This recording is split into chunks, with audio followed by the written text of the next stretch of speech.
A'udzu billahi minasyaitonir rajim. Bismillahirrahmanirrahim. Innal ladzina yaktumuna ma anzalallahu minal kitabi wa yushtaru bihi thamanan qalila ulaika ma ya'kuluna fi butunihim illan nar wa la yukallimuhumullahu yawmal qiyamah wa la yuzakkihim wa lahum adzabun alim. Ulaika alladzina ishtaraw ad-dalalata bil huda wal madzaba bil maghfirah fama asbarahum 'alan nar. Dzalika bi anna Allaha nazzala al-kitaba bil haqq wa innal ladzina ikhtalafu fil kitabi lafi shiqqatin ba'id.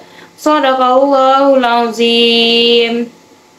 Sesungguhnya orang-orang yang menyembunyikan apa yang telah diturunkan, yaitu Alkitab, dan menjualnya kepada harga yang sedikit, mereka itu sebenarnya tidak memakan atau tidak menelan ke dalam perutnya, melainkan api, dan Allah tidak akan berbicara kepada mereka pada hari kiamat, dan tidak mensucikan mereka, dan bagi mereka siksa yang amat pedih. Mereka itulah orang-orang yang membeli kesesatan dengan petunjuk dan siksa dengan ampunan. Maka alangkah beraninya mereka menentang api neraka. Yang demikian itu adalah karena Allah telah menurunkan Alkitab dengan membawa kebenaran.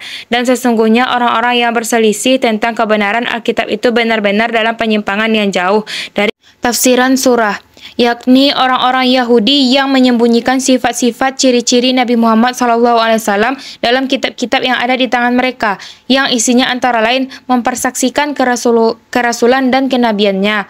Lalu mereka dengan sengaja menyembunyikan hal tersebut agar kepemimpinan mereka tidak lenyap, dan agar tidak lenyap pula hadiah-hadiah dan upeti-upeti yang biasa diberikan oleh orang Arab kepada mereka sebagai ungkapan rasa hormat orang-orang Arab kepada kakek moyang mereka. Maka mereka semoga laknat Allah tetap menimpa mereka, merasa khawatir jika hal tersebut ditampakkan kepada orang-orang, sehingga orang-orang akan mengikutinya dan meninggalkan mereka. Karena itulah mereka menyembunyikan berita tersebut demi mempertahankan apa yang bisa mereka hasilkan dari cara mereka itu, yaitu harta duniawi yang sedikit. Mereka rela menjual akidah mereka dengan hal tersebut. Dengan demikian berarti mereka menukar hidayah perkara yang hak, membenarkan Rasul dan iman kepada apa yang diturunkan kepadanya dari Allah dengan harta duniawi yang sedikit itu. Akhirnya kelak mereka akan kecewa dan merugi dalam kehidupan dunia dan akhiratnya. Kerugian mereka di dunia ialah karena sesungguhnya Allah menempatkan pada hamba-hambanya kebenaran Rasulnya melalui apa yang ditegakkan, dan Allah membekalinya dengan ayat-ayat yang jelas dan bukti-bukti yang mematahkan hujah mereka. Pada akhirnya orang-orang yang mereka khawatirkan akan mengikutinya kini benar-benar mengikutinya, dan jadilah orang-orang tersebut pembantu Rasulnya dalam memerangi mereka. Akhirnya mereka kembali dengan mendapat kemurkaan di nilai-nilai pendidikan yang ada pada surah ini ialah yang pertama, tauhid kepada Allah Subhanahu wa taala dan Rasulnya.